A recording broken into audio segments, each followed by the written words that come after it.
I'll do you one better. I'll do you one better. Kurt Schilling had fucking makeshift surgery on a fucking clubhouse table. They stapled a ligament to his bone, and then he went out and pitched the game of his life in Game 6 and just completely shut the Yankees down. A must win. If we don't lose that game, 0-4 never happens. And I'll tell you what, I hate Kurt Schilling. I hate his politics, but whenever I watch Game 6, all of that goes away, and I'm just enamored by what he did that night. And yeah, as a baseball player, you gotta admire what he did. I mean, that'll go down in Boston sports history forever. Right. What he did that night in Yankee Stadium. Yeah. And it still has the same power today that it did when it happened. Like, it's just mesmerizing to watch him struggle through every pitch and wince at every pitch and just make it through it. I know. And then like we said, David Price gets on an airplane and flies out of town to come back with, like, carpal tunnel. Like, the three of us do that on our lunch break, and then we go back to work, you know? And I'm just... And the whole time, too, I'm wondering, I'm like, because my conspiracy theory mind was working last week, like I said. I had a feeling this was going to happen. He was going to just miss the start for whatever reason. And the whole time I'm thinking, like this morning before he shows up and throws the bullpen session, I'm like, well, if he wants to make this look legit, he has to find a way out of the start. Like, because if he only misses one start, that looks really bad. If he misses two, then okay, it looks a little more legit. But then on the other hand, I'm like, they're basically forcing him to play. They threw all that information out there that he's totally healthy and just has to. There's no way he's not playing.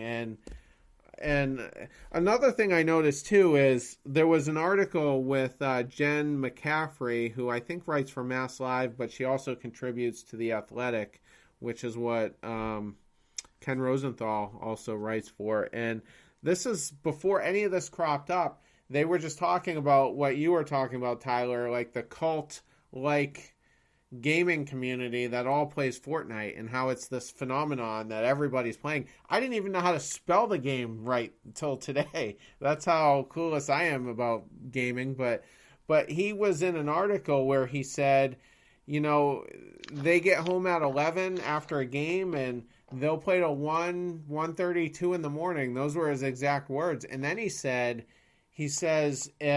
if we have a day game or an off day, then we really put some time in. So I'm assuming that's like 4, 5, 6 hours at that point.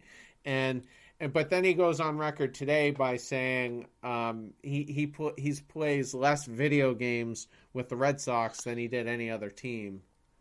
You know, so it's just there's a lot of contradictory stuff getting kicked around here, and I don't know. I mean, so Austin, what happens if he gets shelled by the Blue Jays, who might do it to him on Saturday? Then what? I don't know. I really don't know. I mean, because you can't move whatever 150 million of it is left to the bullpen, can you? Well, you might have to. I mean, the spin. I don't think he's gonna. He's handcuffing them basically. It's just, I have no idea what they would do. Well, he's going to have to do, you know, whatever they make him do, but I don't know. I mean, what else can you do? I mean, Matt Harvey just got. I was joking today that maybe he has Matt Harvey syndrome, and maybe he does, but Harvey at least was on the last year of his deal, so it's not that painful to cut him loose, and for much less money too. But I mean, Tyler, how would David Price handle a demotion like that? Well, I mean, so this is interesting, right? Because we're talking about competitive guys like Pedro Martinez and Kurt Schilling and obviously Chris Sale. Those guys would be pissed that they're moving to the bullpen. With this guy, I don't know, because I mean, in some aspects, I think he would be pissed. And then in others, I think he would just be like relieved, like, oh my God, I don't have to do this. I only have to do one inning. Then I can go home and play Fortnite. Like, this is awesome. How about they get Fortnite in the bullpen, and we can play in the bullpen while the game's going on? Like, I mean, is this where this is going with this guy?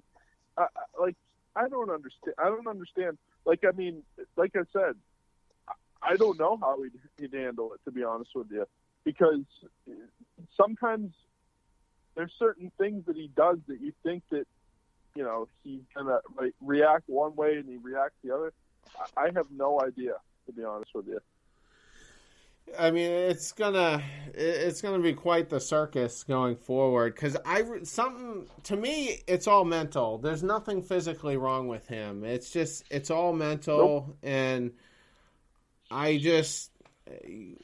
don't know. I mean, he was basically forced into coming to the Red Sox. Like, I guess there was a deal basically worked out with the Cardinals, but the Red Sox kicked in an extra year, and then that's how we got him. And I think I read, don't quote me on this, but I thought I read something somewhere that he kind of did prefer the Cardinals, but the players union jumped in and said, whoa, he goes, we can't have you doing this. You have to take the biggest offer, because if you don't, it's going to set a precedent for all these other free agents looking for big deals. You know, they're going to get, you know, they might get pressured to take a lesser deal with a different team. So we need you to go to Boston. And that's what he did. And I just don't think he wants to pitch here. And like, what's the end game for him is what I'm wondering. Like, if he can chicken out for a start, how serious is he taking things, and how long term does he, if he hates it that bad that he's just gonna skip a start like that, like, does he want to continue to play here? Because none of this makes sense right now. We're kicking around all these theories, all these different angles. We're dissecting different comments made on different days, different performances and different games, you know, because he pitched fine against the Angels right after the Yankees game and was doing okay against Oakland before Chris Davis got to him in that last inning there that he pitched, and then he really kind of tumbled after that. So this is my theory, and I'm just going to throw it out here right now. I think he's just biding his time. I think he really wants to opt out. And that doesn't make sense. Everybody's like, whoa, he ain't walking away from all that money. But nothing else makes sense from this week and from the weeks leading up to this. Like, nothing makes sense right now. And maybe in his mind, he's just in his hell right now, and he wants to get out of it. And that sounds far-fetched, and I know I'm reaching, but I think he hates it here. I think he hates everything about Boston. Everything he said, all those mean tweets he ever had against us when we were kicking his ass in 2013, and all the shit he talked about Ortiz on Twitter, I think he still feels that way. I think he still feels like that today. And, you know, I don't know. And if he gets, like I said, if he gets demoted, you know, and doesn't handle it well, I don't know. And I mean, Austin, can you see the team turning on him at all? I mean, that might be far-fetched, but I mean, do you think Chris Sale's going to be giving him hugs, you know, when he cries about certain situations? I mean, Chris Sale can't be like boys now. I mean, there's just two completely different personalities. Right. Like, it's hard for me to picture Chris Sale has friends at all, much less somebody who would skip a start because his hands are sore, basically. Well, he plays Fortnite too, though. That's what I'm hearing anyway. He's in that clique. And another thing, it's all pitchers that play it. Like, I was listening to Dale Arnold earlier on the midday show, and all the people he listed off were all pitchers, not one position player, other than I think Bogarts was in there. So apparently pitchers have the most downtime, and that kind of makes sense, you know. Yeah. So I guarantee Mookie Betts plays that shit too.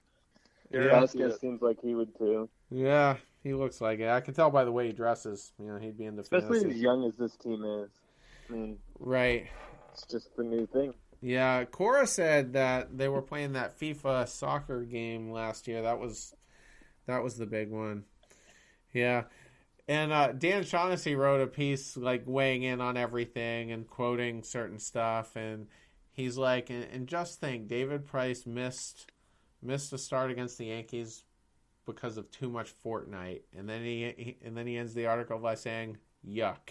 I was like, "Oh, that was a good one, good one, Dan." But yeah, I don't know. I don't think David Price wants to pitch here. Is my thought. I think he hates it here. I think that pretty much everything you said is true. The only thing is, like, I hate the way that they're painting it now because they brought up Fortnite. Like, I mean, probably, I don't know. I don't want to put a percentage on it because I have no idea. But I'm going to guess somewhere around 50 or 60% of Major League Baseball play that. And I guarantee other sports have Xbox or PlayStation in the clubhouse or in the locker room, and they definitely play it because they have downtime. They're professional athletes. All they do is they go to the field and, they work out, and after that, I'm sure they play a little bit of Fortnite. I don't know. I mean, these guys are professional athletes, like I said. So, I mean, the way they're painting it is like he got carpal tunnel from playing sport or playing too much Fortnite.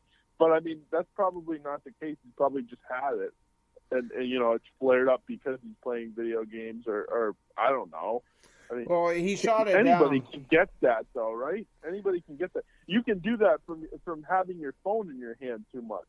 Yeah. So, he completely shot down that it was Fortnite. But I mentioned Shaughnessy because that article came out so early in the day that nobody really knew what was going on. But Shaughnessy's a troll anyways, and he's funny. So I mean that kind of makes sense that he'd write something like that. Yeah. Shaughnessy's on my local station twice a week, so I like him. I've come to like the guy, but he's excellent. Yeah, I understand why others don't, but I like the edginess and yeah, he's been around a while too, so I don't know. I mean, it'll be interesting. Maybe more stuff will come out in the next 24 hours or so. I'm sure the stations will all weigh in on it tomorrow. There weren't any other playoff games tonight, at least, Boston related ones. So, it's going to get messy, and I don't trust him. And I hope, for one, I hope he takes himself out of the playoffs somehow. I do not want that guy starting a game. I just don't think he can handle it.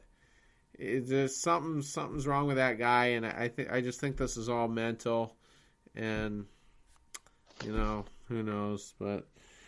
There's some people that just can't perform in clutch situations when the lights are bright. They just don't like it. They shy away from it. They don't, Yeah, no, I absolutely feel that way. But the thing too, let me also throw this in there.